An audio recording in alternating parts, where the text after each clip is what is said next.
चलिए छठे सवाल पर ध्यान दीजिए। ये जरूरी बातें आपकी इंटरवल के लिए छोड़ दीजिए। पेज 181 देखो, प्रश्नावली 8.2 देखिए, क्योंकि किताबें सबकी अलग अलग है, पेज इधर उधर हो सकता है, प्रश्नावली सेम है 8.2। छठा सवाल है, दर्शाइए कि किसी चतुर्भुज की, बहुत समझने वाला सवाल है, दर्शाइए कि किसी चतुर्भुज की, ये चतुर्भुज है हमारे पास ए बी सी, क्या हमें ज्ञात है, सवाल पढ़ के हमें अभी पता लगने वाला है। अभी देखिए, दर्शाइए कि किसी चतुर्भुज की, यानी एक बात तो हमें ज्ञात है कि चतुर्भुज ए बी सी डी, इतनी बात तो हमें पता है ना। किसी चतुर्भुज की सम्मुख भुजाओं के मध्य बिंदुओं को, सम्मुख भुजाएं मतलब आमने सामने, यानी ये इसका मध्य बिंदु है P, ये इसका मध्य बिंदु है P, तो और ये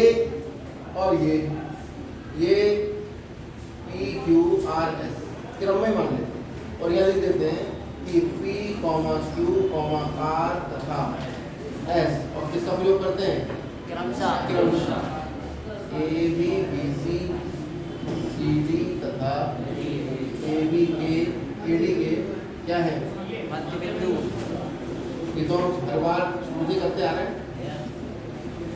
ये हमें क्या, ये क्या कह रहा है कि भाई जब आप सम्मुख भुजाओं के मध्य बिंदुओं को मिलाते हो,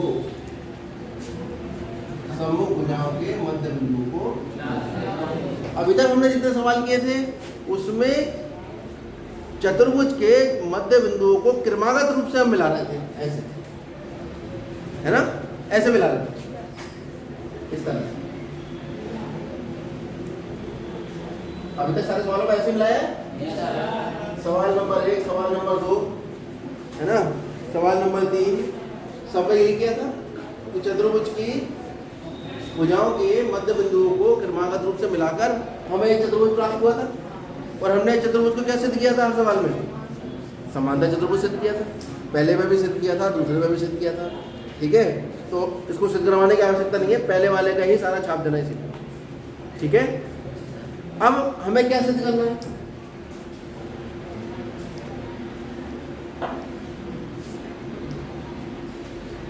बहुत समझने वाला सवाल, हमें सिद्ध करना है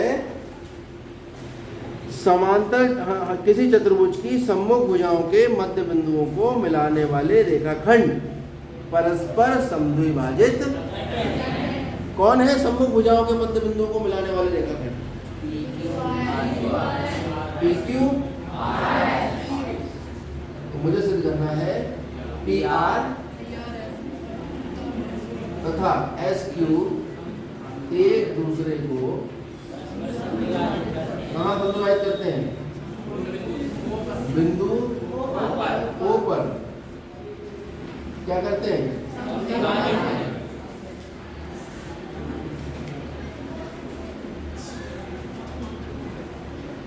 अब रचना करनी पड़ेगी। रचना हमेशा डॉटेड लाइन से होती है।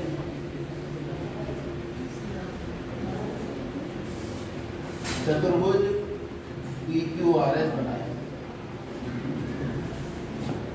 और इसमें सवाल नंबर 1 पूरा हल कर देंगे। कौन सा सवाल हल करेंगे, सवाल नंबर 2 में भी मैंने सवाल नंबर 1 दोबारा हल कराया था, सवाल नंबर 3 में भी मैंने सवाल नंबर 2 दोबारा हल कराया था, इसलिए अब मैं सवाल नंबर 6 में पहला दूसरा दोबारा हल नहीं कराऊंगा। आपको मालूम है कि कैसे किसी चतुर्भुज की मध्य भुजाओं के, किसी चतुर्भुज की भुजाओं के मध्य बिंदुओं को मिलाने से प्राप्त चतुर्भुज समानता चतुर्भुज हम सिद्ध करते हैं। तो तुम्हें पता होगा ये वाली भुजा हम ये बनाएंगे, ये इसका विकर्ण, और वो विकर्ण का समाप्त तो पूरा चित्र बिगड़ जाएगा। भाई ऐसे करना पड़ेगा ना मुझे, मेरे पास एक चतुर्भुज है, इसकी भुजाओं के मध्य बिंदुओं को मैं मिलाऊंगा, और मिलाने के बाद मैं इसका कोई विकर्ण बना दूंगा, क्यों, और भुजा बनाने के बाद मैं कहूँगा ये भुजा इसके समांतर और ये भुजा इसके आगे, ये भुजा इसके समांतर और ये भुजा इसके आगे। क्यों? क्योंकि ये जो मैं त्रिभुज देख रहा हूँ, इस त्रिभुज में ये दो भुजाओं के मध्य बिंदुओं को मिलाने वाली रेखा तीसरी भुजा के, तो मैं उस रिजल्ट का डायरेक्ट इस सवाल में प्रयोग कर लेता हूँ। अगर ये सवाल 3 नंबर में या 2 नंबर में आता है, आप भी रिजल्ट का डायरेक्ट प्रयोग करेंगे कि किसी चतुर्भुज की भुजाओं के मध्य बिंदुओं को मिलाने से प्राप्त चतुर्भुज समांतर चतुर्भुज होता है ऊपर। लेकिन अगर ये सवाल 6 नंबर में आता है या 8 नंबर में आता है, तो फिर आप इस सवाल को पूरा हल करेंगे, यानी पहला सवाल पूरा हल करेंगे, उसके बाद फिर ये शुरू करेंगे, यानी आप पहले सिद्ध करेंगे। क्योंकि P, Q, R व S चतुर्भुज ABCD की भुजाओं के कौन है? मध्य बिंदु है। अतः इनसे अगर मैं चतुर्भुज का निर्माण करूंगा वो क्या होगा? एक समांतर चतुर्भुज। इतने दिनों से यही तो सिद्ध कर रहे हैं, कोई समस्या तो नहीं किसी को? ये तो हमने सिद्ध कर ही लिया कई बार, ये समांतर चतुर्भुज होगा। अब समांतर चतुर्भुज का एक गुण होता है कि समांतर चतुर्भुज के विकर्ण एक दूसरे को परस्पर सममित हैं। क्योंकि समांतर चतुर्भुज को मैं ये कहता हूँ कि विकर्ण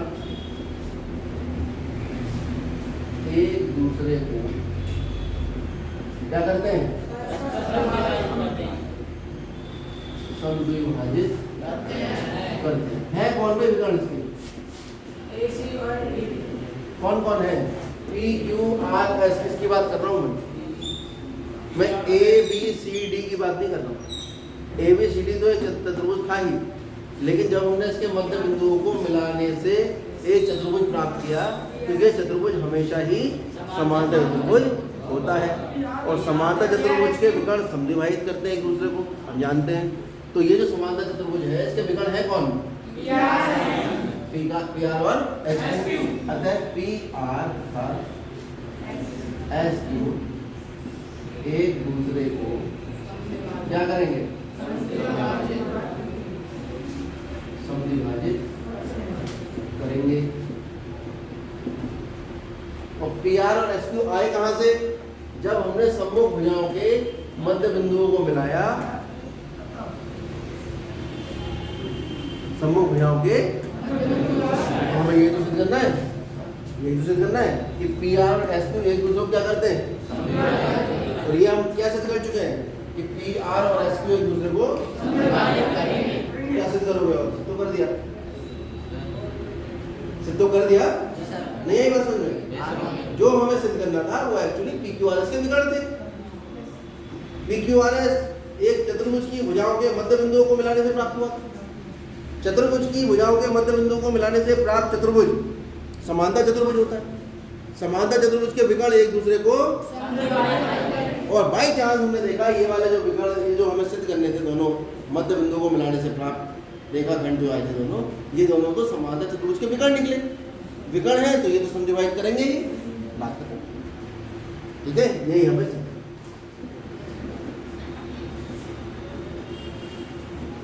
क्लियर हो गई बात? 8 नंबर में अगर आता है ये सवाल तो फिर आप पूरा सिद्ध करोगे, वही एक विकर्ण बनाओगे इसका बड़े वाले का, और फिर आप सिद्ध करोगे कि ये चतुर्भुज जो है वो एक समांतर। अभी तो हमने इस बात को डायरेक्ट प्रयोग कर लिया कि ये चतुर्भुज एक समांतर चतुर्भुज है, इस रिजल्ट को सीधे सीधे हमने प्रयोग कर लिया है। लेकिन अगर 8 नंबर में आता है तो हम इस बात को सिद्ध करेंगे। यहाँ तो एक ही लाइन में बात खत्म कर देंगे। चलो 14 सवाल क्या ज्ञात है? पहली बात तो चित्र तो बना बनाया दे रखा है, पकी पकाई खिचड़ी मिल गई।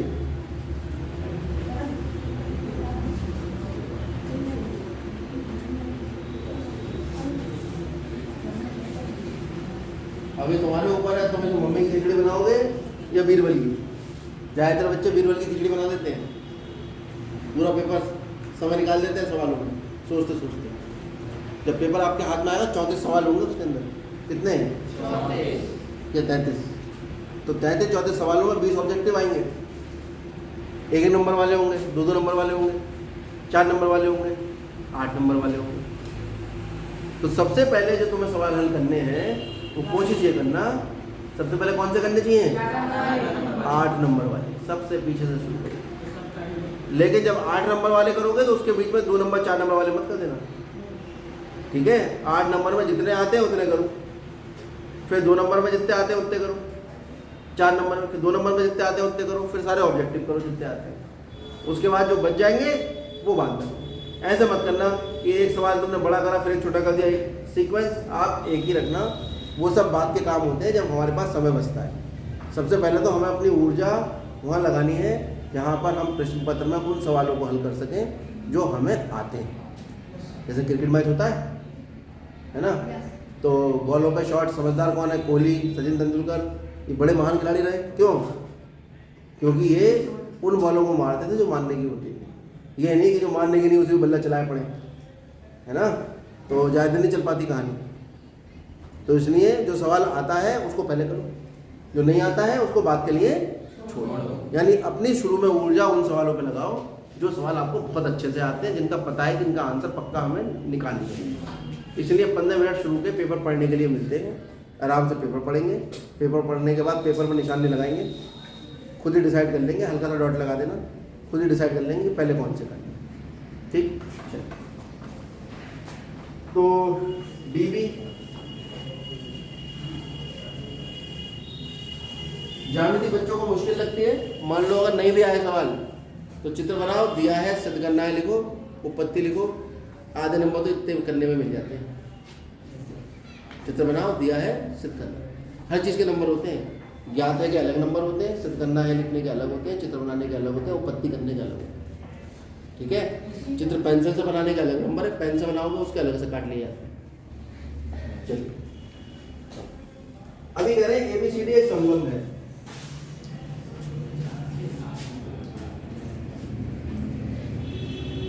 समलंब कौन होता है भाई? जिसकी आमने सामने की भुजा समांतर होती है, केवल एक, दूसरी है या नहीं है इसका कोई फर्क नहीं। और इसने बता भी दिया है कि AB समांतर है DC के।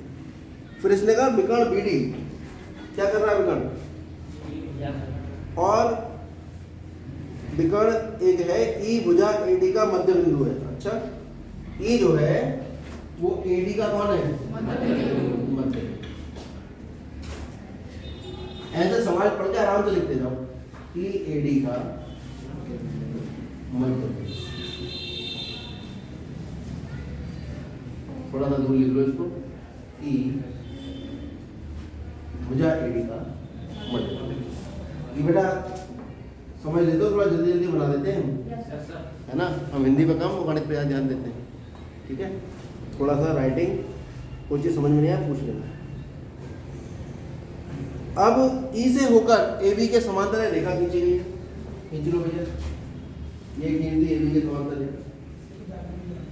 समांतर रेखा ऐसे जाएगी, किसके समांतर है? AB। इसका नाम L रख दो। रेखा L समांतर है किसके? AB। क्योंकि किसी रेखा का नाम स्मॉल अंग्रेजी के स्मॉल अक्षर से रख सकते हैं। पूरी रेखा का नाम ही L होगा। कहाँ से होकर जा रही है? जो E से होकर जाए। अब और BC को कहाँ काटती है?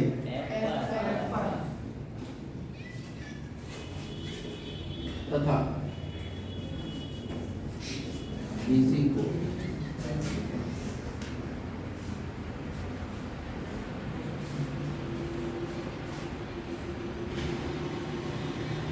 चलो भाई BC को बिंदु F पे भी काट दिया। अब दर्शाइए F भुजा BC का मध्य बिंदु है। दर्शाइए का मतलब तो सीधा होता है सिद्ध करना। क्या सिद्ध करना है? F भुजा BC का मध्य बिंदु। हमें सिद्ध करना है कि F भुजा BC का कौन है? मध्य बिंदु। मध्य। अब जानकारियां तुम्हें इतनी सारी दे दी है और जरा सी बात उसने पूछिए भैया ना।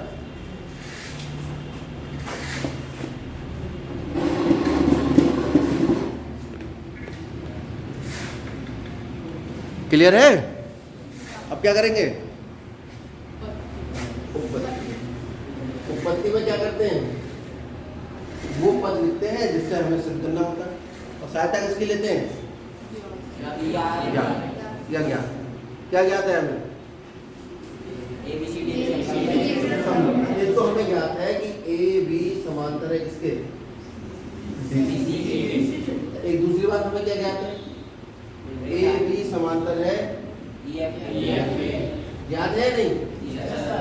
अगर AB इसके भी समांतर है, AB इसके भी समांतर है, इसका मतलब DC भी समांतर हो जाएगी। क्योंकि कोई भुजा अगर एक ही भुजा के समांतर भुजाएं आपस में समांतर होती है, कौन बता के ईश्वर के पास चले गए? युगल। ठीक है, ये होता है। जब जब बच्चा कक्षा 9 पढ़ता है कम से कम 10 बार यूक्लिड का नाम लेता है तो कहते हैं मरने के बाद, स्वर्ग में जाने के बाद या नरक में जाने के बाद यहाँ पर जिसका जितना नाम लिया जाता है उसको वहाँ पर उतने ही रिवॉर्ड मिलते हैं। 10 बार नाम दे दे, आज बकरी मिलेगी यूक्लिड को। ठीक है, कोई काजू वाली। तो ये उपपत्तियाँ, इसलिए ऐसे काम करो कि कोई तुम्हारा नाम जो है अच्छे से ले। अब जो ऐसा नहीं है कि जो आतंकवादी वगैरह बने हुए हैं उनका भी तो नाम लेते हैं। जैसे 26/11 हुआ तो अजमल कसाब का नाम लेंगे, और वहाँ पे 9/11 हुआ था अमेरिका में, जब 5000 के आसपास आदमी मर गया था, जो बड़े ट्विन टावर पर सीधे 2 प्लेन घुसा दिए थे, 300-400 लोग बैठे थे एक प्लेन में। अब उसका नाम लेते हैं, उसके सुई चुबाते होंगे, जितनी बार नाम लेते हैं बोले आज थोड़े मारे जाएंगे, आज तल दो इसे। इसलिए अच्छे काम करने चाहिए। कभी कभार सबने कहा है कि नाम होना चाहिए, और कभी मिलो भविष्य में बड़े होगा बोले सब तुम नाम सुनते होगा हमारा। चलिए, AB समांतर है DC के और AB समांतर है EF के, तो DC समांतर हो गया। तो अब हमें सिद्ध करने की तरफ बढ़ना चाहिए। आप इस त्रिभुज को देखिए, ये E मध्य बिंदु है AD का, ये रेखा इसके समांतर है, यानी किसी त्रिभुज की एक भुजा के मध्य बिंदु से दूसरी भुजा के समांतर रेखा होके जा रही है। वो तीसरी भुजा को जहां भी काटेगी वो क्या होना चाहिए? वो तीसरी भुजा का कौन होना चाहिए? मध्य बिंदु। किसने बताई ये बात? मध्य बिंदु प्रमेय का विलोम।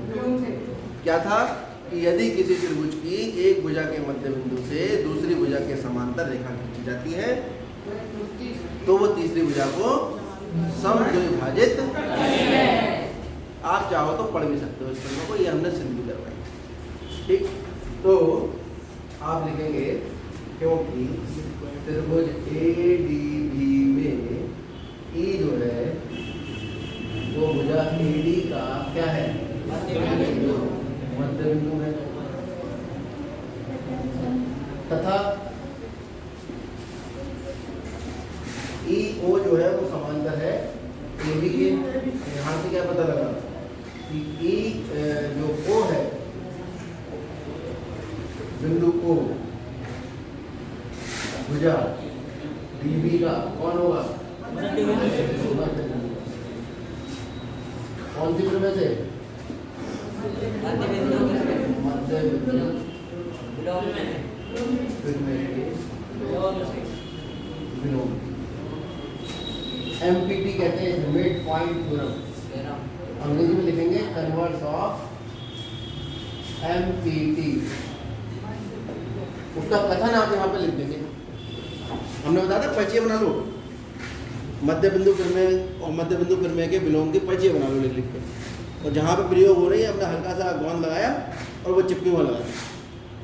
ठीक है, ऊपर लिख दिया मध्य बिंदु प्रमेय के विलोम से, और उसके नीचे जो कथन लिखा था प्रमेय का उसकी चिपकी यहाँ पर लगा, ताकि आपको पता रहे प्रमेय है क्या। मैं फिर बोल के बता रहा हूँ कि किसी त्रिभुज की एक भुजा के मध्य बिंदु से दूसरी भुजा के समांतर खींची गई रेखा तीसरी भुजा को समद्विभाजित। चलिए भाई, ये O मध्य बिंदु हो गया किसका? DB। लग नहीं रहा? लगना चाहिए। इसको थोड़ा सा ऊपर बना दो, अब लग रहा है, ठीक है। और ये कौन सा बिंदु था? चलिए अब आ जाइए इस त्रिभुज में, त्रिभुज DCB में आप अभी अभी इस O को इस भुजा का मध्य बिंदु सिद्ध कर चुके हो। अब आप देखो ये रेखा इसके समांतर थी और ये इसके समांतर थे, जो दोनों आपस में समांतर हो गए। ये मैं ऊपर लिख चुका हूं सबसे पहले लाइन। इसका मतलब किसी त्रिभुज की एक भुजा के मध्य बिंदु से दूसरी भुजा के समांतर रेखा तीसरी भुजा को इसका मतलब क्या होना चाहिए? बिंदु F CV का बिंदु है, बिंदु C का बिंदु होना चाहिए। पहले पूरी बात देखो, मैं O जो है वो क्या है? BD का मध्य बिंदु है पहली बात। और दूसरी बात क्या है? EF समांतर है तथा OF जो है वो समांतर है DC। कोई दिक्कत? ठीक है। अब OF तो समांतर है क्योंकि ये EF समांतर है। जब ये EF इसके समांतर है तो छोटे छोटे भाग भी इसके समांतर है। अतः F जो है वो भुजा BC का कौन होगा?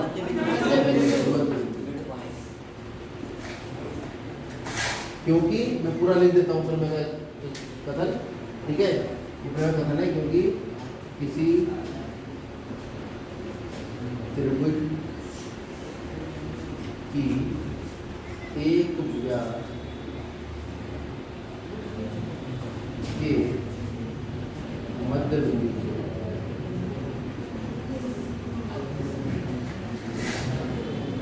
दूसरी भुजा के समांतर रेखा तीसरी भुजा को क्या करती है? समद्विभाजित।